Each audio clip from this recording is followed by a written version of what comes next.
बच्चों, आज हम समझेंगे कविता भगवान के डाकिए। इसके कवि हैं रामधारी सिंह दिनकर जी। इस कविता में कवि का मूल उद्देश्य विश्व में भाईचारे और बंधुत्व की भावना का विकास करना है।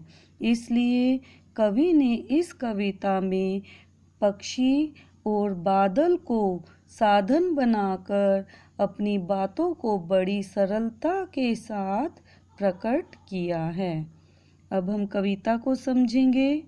पक्षी और बादल ये भगवान के डाकिए हैं जो एक महादेश से दूसरे महादेश को जाते हैं।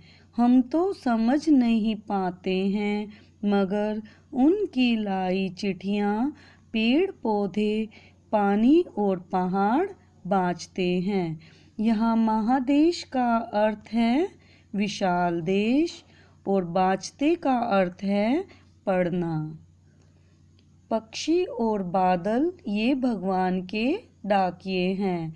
यहाँ दिनकर जी ने कहा है कि प्रकृति के दो तत्व पक्षी और बादल ईश्वर के डाकिए हैं। यहाँ पक्षी और बादल का संबंध कवि ने मनुष्य से जोड़ा है। जिस प्रकार सरकारी डाकिया हमारे लिए हमारे प्रियजनों का संदेश लाता है, उसी प्रकार ये प्राकृतिक डाकिये हमारे लिए संदेश लाते हैं। पक्षी आकाश में जो एक महादेश से दूसरे महादेश को जाते हैं। पक्षी आकाश में यहाँ वहाँ पूरे देश घूमते हैं, अर्थात वे इस पूरे विशाल देश में यहाँ वहाँ घूमते रहते हैं। और उसी प्रकार बादल भी उमड़ घूमड़ कर पृथ्वी का चक्कर लगाते रहते हैं, अर्थात बादल भी पूरे देश में घूमते रहते हैं। वे यह संदेश मनुष्य में बांटते हैं। हम तो समझ नहीं पाते हैं, मगर उनकी लाई चिट्ठियाँ पेड़ पौधे पानी और पहाड़ बाँचते हैं।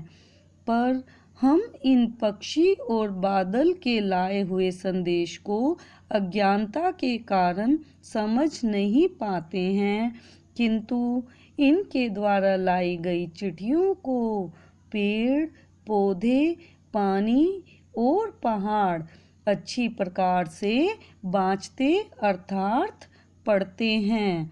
तो ये पक्षी और बादल की भाषा को अच्छे से समझते हैं। क्लियर? अब आगे देखो। हम तो केवल यह आंकते हैं कि एक देश की धरती दूसरे देश को सुगंध भेजती है और वह सौरभ हवा में तैरते हुए पक्षियों के पंखों पर तीरता है और एक देश का भाप दूसरे देश में पानी बनकर गिरता है। तो देखेंगे आंकते का अर्थ। आंकते का अर्थ है समझना, सुगंध, खुशबू। तैरते का मीनिंग है उड़ते, और तीरता का मतलब भी उड़ना ही होता है। तीरता यानी तैरते हुए यानी उड़ते हुए। तो अब हम समझेंगे कविता को। हम तो केवल यह आंकते हैं कि एक देश की धरती दूसरे देश को सुगंध भेजती है। कवि ने पक्षियों और बादल को डाकिये के रूप में वर्णित करते हुए कहा है कि हम लोग तो मात्र यही आंकते हैं, अर्थात यही समझते हैं कि एक देश की धरती की महक हवा में तैरकर तथा पक्षियों के पंखों पर, पक्षियों के पाखों पर तीरता, पक्षियों के पंखों पर सवार होकर दूसरे देश में जाती है। इस तरह एक देश की धरती अपने खुशबू दूसरे देश को भेजती है।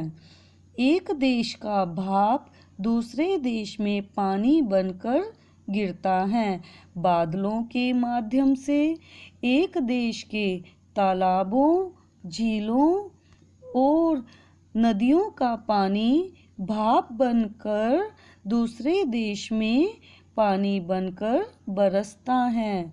तो कवि ने इस पक्षी और बादल को माध्यम बनाया है। हमें भी इन पक्षी और बादल के देखने के बाद अपना स्वार्थ, अपने पराई की भावना, गांव घर की सीमा छोड़कर सभी के साथ समानता, सद्भाव और प्रेम का व्यवहार करना चाहिए, ताकि पूरे विश्व में शांति एवं विश्व बंधुत्व स्थापित हो जाए।